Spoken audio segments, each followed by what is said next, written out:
uma batalha contra um coronavírus, contra um vírus, uma pandemia. E no mundo inteiro, essa batalha está travada. Há médicos fazendo plantão durante 12, 13, 14 horas, há enfermeiros lutando, batalhando, para que eles consigam salvar vidas. Essa é a batalha deles, dos médicos. Através da medicina, através de aparelhos respiratórios, os enfermeiros ali a todo tempo, se higienizando, trocando suas vestes várias vezes no dia. Nesse ambiente, aparentemente, podemos dizer assim, assustador.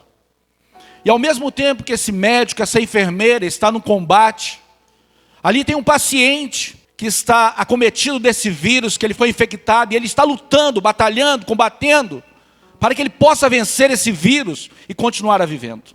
Então, na nossa vida, várias batalhas são travadas diariamente. O inimigo do momento, aparentemente, tudo indica que é um vírus, um tal de coronavírus. Ontem, eu observando os noticiários, eu até tenho procurado nesses dias me afastar um pouco das notícias. Porque elas assustam, muitas notícias negativas, e infelizmente, ainda se junta, podemos dizer assim, com a crise política junto, e a situação parece que em vez de melhorar, está ficando mais caótica. E se torna um cenário assustador. Mas eu quero falar de uma batalha, como foi cantado agora neste louvor, que nos deu um acesso que nós não teríamos direito, a um lugar chamado Santo dos Santos.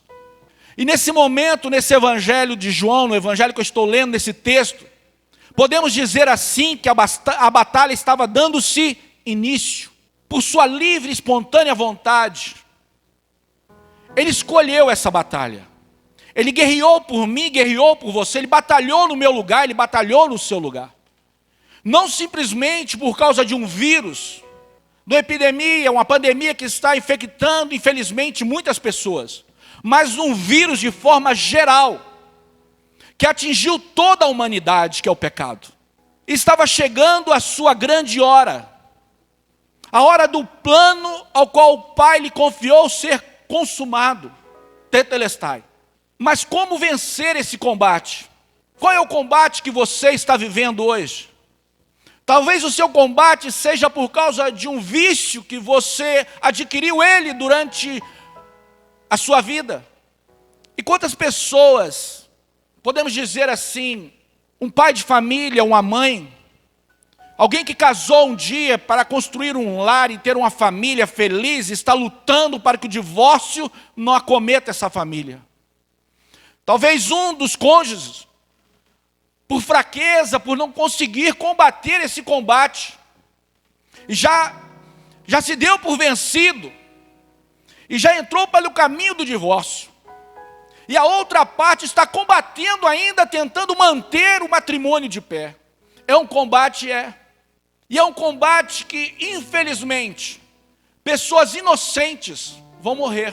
Onde pessoas inocentes vão ter as suas vidas, vou trocar a palavra aqui, não morrer, mas vão ficar desiludidas, os filhos, por causa da decisão de um cônjuge, um filho que imaginava que estava sendo criado dentro de um lar com harmonia, com amor, vai começar a ver o revés da situação, e isso pode trazer na vida dele traumas.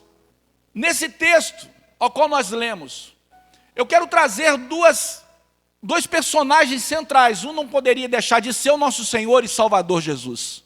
Ele é o autor e consumador da fé. Ele é o verbo. Tudo é por ele e para ele. Mas um outro personagem chamado Pedro. Se nós voltarmos um pouquinho atrás no texto, Jesus ele se retira para orar ao Pai. E ele, quando se retira, ele chama consigo Pedro, Tiago e João. E ele se aparta dos outros e chama consigo esses três. E ele vai a primeira vez orar e chama para que eles orem com ele. Porém, quando Jesus para no primeiro período, ele volta e vê que eles estão dormindo. Jesus volta a orar, acorda eles e volta a orar. E ele continua orando intensamente. E quando ele volta, eles continuam, pegaram no sono novamente. E Jesus se retira mais uma vez, a terceira vez. E aí parece que o combate agora fica, a batalha fica mais aguerrida. E Jesus ora tão intensamente, que ele começa a transpirar gotas de sangue. E ele começa a sentir uma agonia, um aperto, a ponto de dizer: Pai, se possível for, aparta de mim este cálice. Que cálice era esse? Para que Jesus não chegasse ao ponto de pensar: Senhor, Pai, se possível, aparta de mim este cálice. Era o cálice da ira de Deus, contra a humanidade, contra o pecado. Um cálice que foi preparado, único que tinha capacidade, condições, requisitos para beber esse cálice, era o Filho. Ele combateu um combate que era meu e que era seu. Ele me substituiu e te substituiu naquele lugar. E ele se retira daquele lugar com os seus discípulos. E aparentemente, quando parecia que estava tudo tranquilo, talvez Pedro, Tiago e João nem imaginavam, os demais apóstolos, Mateus, Tiago, o que estava por vir, pastor Josué.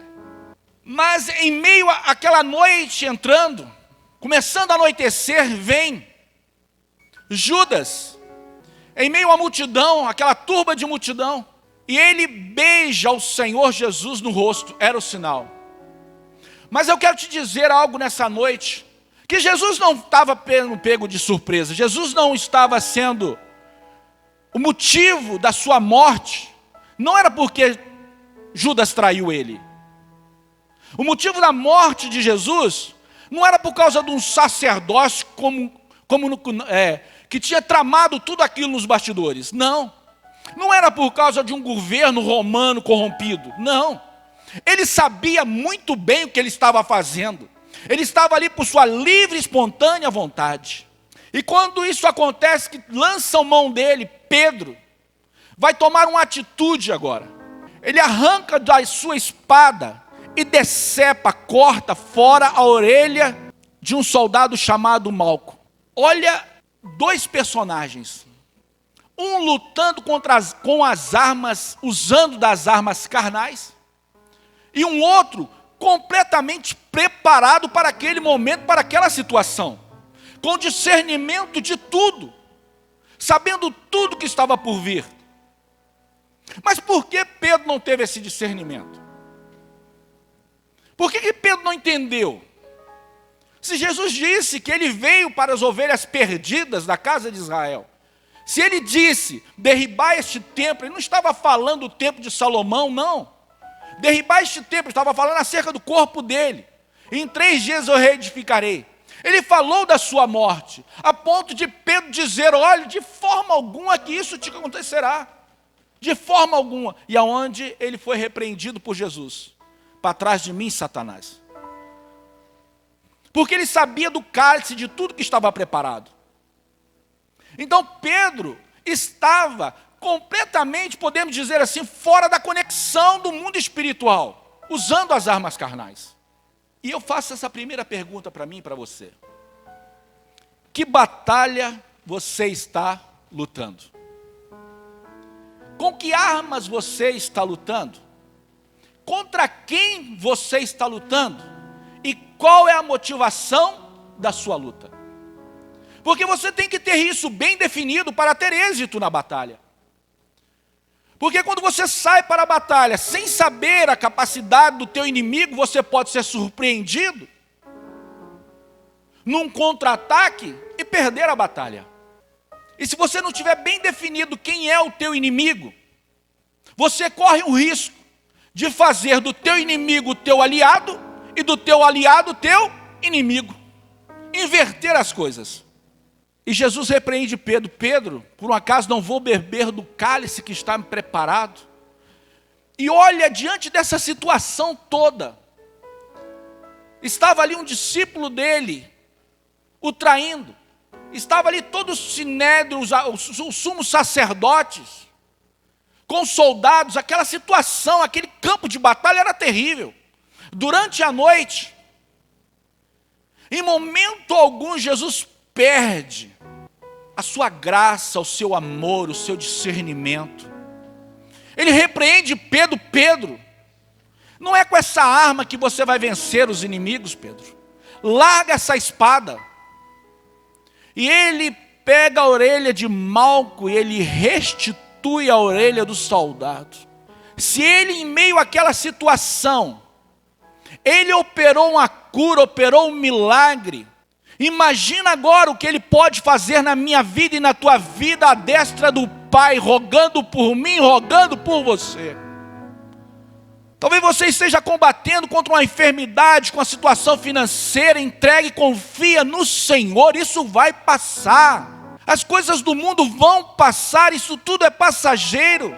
O coronavírus vai passar, a crise política vai passar, outras situações vão vir. O que nós precisamos é ter discernimento, estar preparados em Cristo Jesus para vencermos a batalha. Nós somos mais do que vencedores em Cristo Jesus. Abra a tua Bíblia comigo um pouquinho. Em 2 Coríntios, capítulo de número 10, versículo 13 e 4. O apóstolo Paulo falando aos Coríntios, que diz assim: porque andando na carne, não militamos segundo a carne, porque as armas da nossa milícia não são carnais, mas sim poderosas em Deus para a destruição das fortalezas. As nossas armas só se tornam poderosas, só têm alguma capacidade, se elas forem espirituais. Se nós lutarmos com as armas carnais, nós vamos frustrar na batalha, nós não vamos ter êxito. Mas se nós usarmos as armas espirituais em Cristo Jesus, elas são poderosas. Elas são poderosas para mudar situações. Em Jeremias, no capítulo 17, no versículo 5 diz assim, até o versículo 7. Assim diz o Senhor: maldito o homem que confia no homem e faz da carne o seu braço, e aparta o seu coração do Senhor, porque será como uma tarmagueira no deserto, e não sentirá quando vem o bem. Antes, morará nos lugares secos do deserto, na terra salgada e inabitável. Bendito o varão que confia no Senhor e cuja esperança é o Senhor. Aquela batalha sendo travada é a minha e a tua vitória. Ali Jesus estava conquistando para mim e para você uma vitória, um troféu, um lugar que nós não teríamos direito a ele, senão pela cruz de Cristo, senão pelo sangue derramado na cruz do Calvário. Pedro não teve discernimento disso. Ele reagiu usando armas carnais. E quando nós usamos as armas carnais, nós somos vencidos. Quando nós usamos a inveja, quando nós deixamos a ira, a mágoa, o ressentimento, a fofoca, aquilo que não faz bem, quando nós deixamos a prostituição, o pecado entrar, nós estamos fadados à derrota. Porque o salário da carne é a morte, mas o dom de Deus, a vida eterna por Cristo Jesus. É por Cristo. É nele que nós adquirimos o armamento que nós precisamos para vencer a batalha. E que armamento é esse, igreja, que nós precisamos? Nós conhecemos Efésios 6, Efésios capítulo 6, versículo 10 em diante. Essas são as nossas armas. No demais, irmãos meus, fortalecei-vos no Senhor e na força do seu poder. Revesti-vos de toda a armadura de Deus, para que possais estar firmes contra as astutas ciladas do diabo. Porque não temos que lutar contra carne e sangue, mas sim contra os principados, contra as potestades, contra o príncipe das trevas deste século, contra as hostes espirituais da maldade nos lugares celestiais. Portanto, tomai toda a armadura de Deus, para que possais resistir ao dia mau, havendo feito tudo, ficar firmes. Estais, pois, firmes, tendo cingido os vossos lombos com a verdade, vestido a couraça da justiça, e calçando os pés na pregação do evangelho da paz, tomando sobretudo o escudo da fé, com o qual podereis apagar todos os dardos inflamados do maligno. Tomai também o capacete da salvação e a espada do Espírito, que é a palavra de Deus, orando em todo o tempo, com toda oração e súplica no Espírito, vigiando nisso, com toda perseverança e súplica por todos os santos. Eu tive uma vida de fracasso, uma vida de derrota, antes de conhecer a Cristo. Mas a partir do momento que nós conhecemos a Cristo, nós passamos a batalhar, nós passamos a combater, mas nós temos um general, nós temos alguém que vai à frente da nossa peleja, que vai à frente das nossas batalhas. E aí Paulo diz assim, olha, olhando para o soldado romano, vocês precisam, a igreja de Cristo precisa se revestir, nós precisamos estar revestidos da armadura de Deus. O capacete da salvação, guardando a nossa mente, a couraça da justiça, o cinturão da verdade, calçando nossos pés na pregação do Evangelho. E aí ele diz uma arma que é a arma de defesa, o escudo da fé, com o qual nós podemos apagar todos os dados inflamados do maligno. Nós precisamos ter defesa contra as astúcias, contra a cilada, contra os dados inflamados do maligno contra a nossa vida. É um combate espiritual. Nós precisamos tirar essa batalha de um nível natural e carnal e levarmos ela para um nível mais elevado, um nível onde que a nossa vitória é garantida em Cristo Jesus, é nas regiões celestiais. Com o nosso entendimento, com a nossa capacidade, como diz lá em Jeremias, no capítulo 17, maldito o homem que confia no homem e aparta o seu coração do Senhor. É o cara que é o Moraes que quando resolvia para a batalha, ia com os seus próprios braços, com a sua própria vontade, com a sua capacidade. Nós não vamos chegar a lugar nenhum, usando as nossas armas naturais. Agora, nós vamos chegar na morada eterna, nós vamos entrar no Santo dos Santos, quando nós nos revestirmos da armadura de Deus. Quantos médicos, quantos enfermeiros que têm orado nos corredores dos hospitais, sabendo que parece que a batalha, se eles continuarem lutando com a sua própria capacidade, com o seu intelectual, com tudo aquilo que ele aprendeu na medicina, parece que não está sendo suficiente. E aí ele pega essa batalha, para que ele mesmo consiga continuar combatendo, ele leva essa batalha para um nível maior, ele leva essa batalha para um nível espiritual. Quantas famílias que talvez não tinham se rendido tanto a Cristo, mas por agora ter um familiar enfermo, e travou uma batalha espiritual, falou assim, olha, quantas pessoas já morreram até agora, eu não quero isso para o meu ente querido, então eu vou tirar essa batalha somente desse mundo natural, e eu vou levar ela para o mundo espiritual, eu vou começar a orar, porque não tem cura ainda, não tem um medicamento, é somente um milagre de Deus. E quantos milagres Deus tem feito nesses dias, na vida de quantos que tem saído pelos corredores dos hospitais, glorificando a Deus, porque Ele está livre do coronavírus. Que o Senhor continue usando a igreja, usando esses médicos, usando as enfermeiras, os familiares que estão em casa, estejam orando para que Deus venha reverter essa situação, e que essas pessoas, através do sangue de nosso Senhor e Salvador Jesus Cristo, numa batalha espiritual, elas sejam imunes desta doença, em nome de Jesus. Quantos medicamentos, quantos remédios, quantos tratamentos feitos em outras áreas, mas só servem para remediar, são remédios. Mas Jesus não.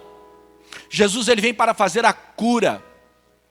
Que medicina naquela época poderia restituir a orelha daquele homem chamado Malco? Naquela época, aquilo poderia ter infeccionado. Ele ia ficar deformado sem aquela orelha. A medicina da época não conseguiria restituir ou dar ponto naquela orelha daquele moço e ela ficar normal novamente. Mas Jesus, no simples toque de amor, de misericórdia, porque ele batalha as batalhas, ele pega as coisas no mundo natural e leva ela para o mundo sobrenatural, e ele pega a orelha daquele moço e restitui a orelha dele. Pode ter certeza que a vida daquele malco nunca mais foi a mesma a partir do momento que Jesus tocou na orelha dele. É isso que Jesus faz com a minha vida e com a tua vida. Ele tira ela do nível natural, poderíamos dizer carnal, mundano, e nos leva às alturas, nos leva para o nível espiritual. E Jesus faz isso a todo momento. Quando eu me converti, era Jesus me tirando de um saco de lodo e me transportando para o reino dos filhos do seu amor. Quando Jesus vê aquela multidão, igreja, irmãos que estão nos assistindo, com fome, aquilo era coisa natural, pastor Josué, sentir fome. A escassez de pão. Não tinha pão para aquela multidão toda. E os apóstolos dizem para ela, despede a multidão, que o dia já está findando, e nós não temos com que alimentar essa multidão. Manda eles de volta para casa. Isso é uma coisa natural. Isso é natural. Aí Jesus olha para eles e diz assim, dá-lhes de comer. Como? Nem que nós tivéssemos uma quantia de dinheiro aqui, que nós não temos, né? Parece que naquela época os crentes já andavam meio que sem dinheiro, né?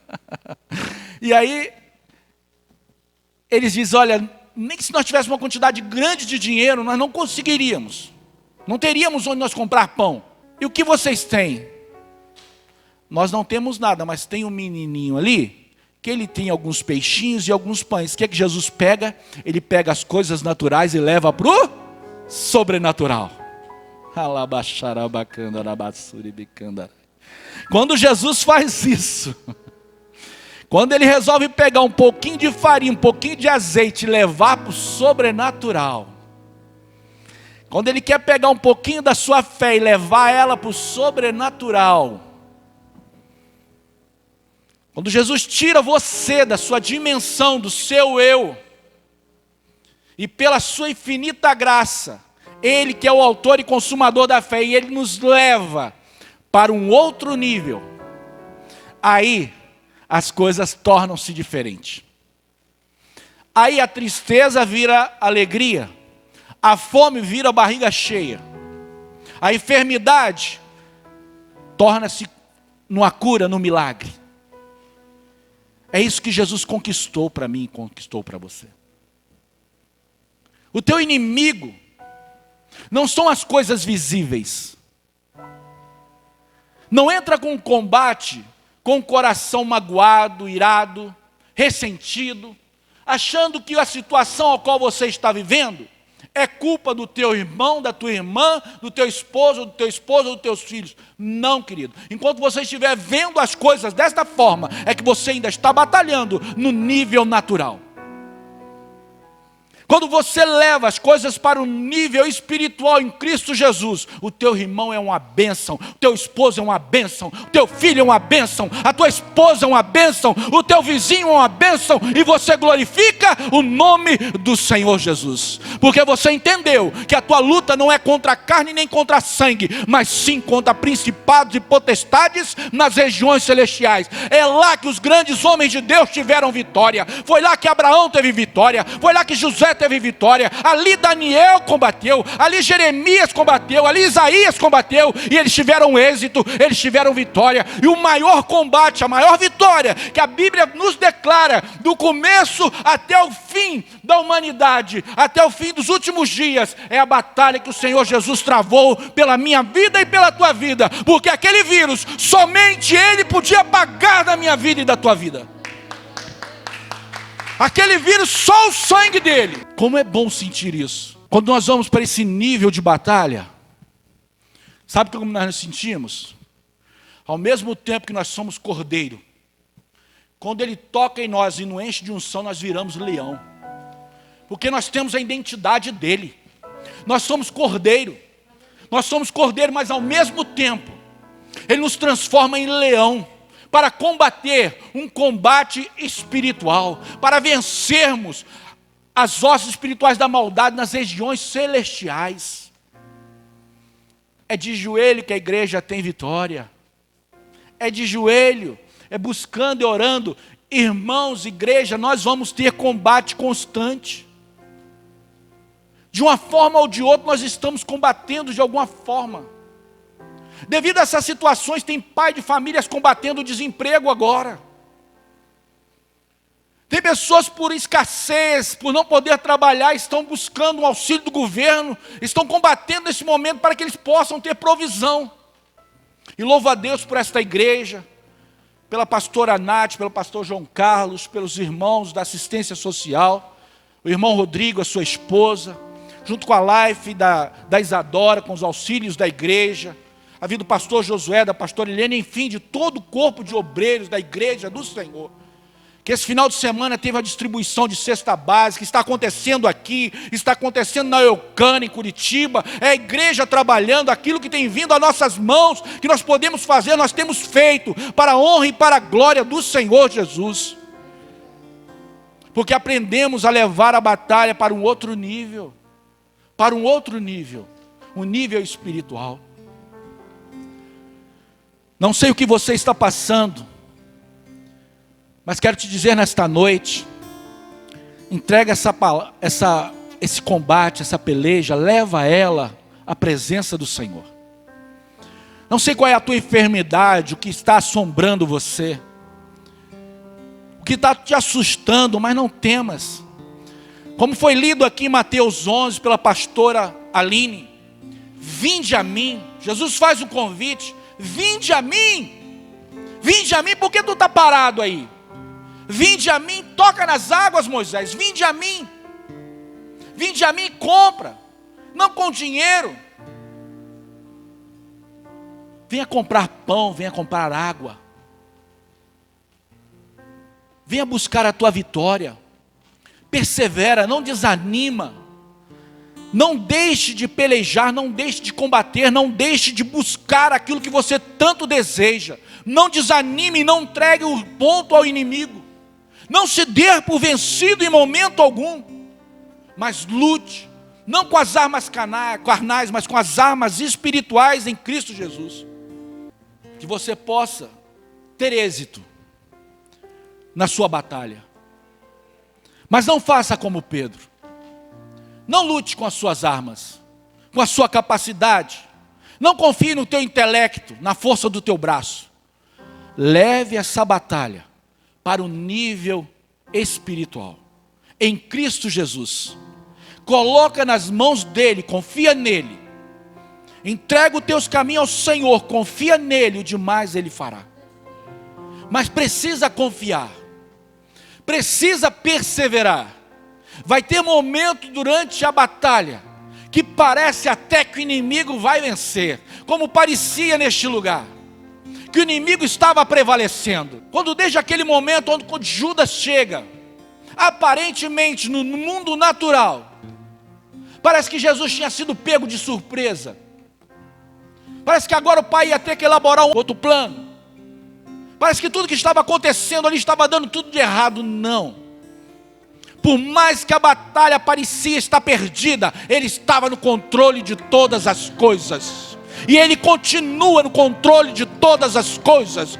Tudo é por ele e para ele, nada mudou. Ele é o mesmo ontem, hoje e eternamente, o autor e consumador da nossa fé. Ele é o autor da vida, o nosso Messias, o nosso Yeshua, o nosso Senhor, o general da guerra.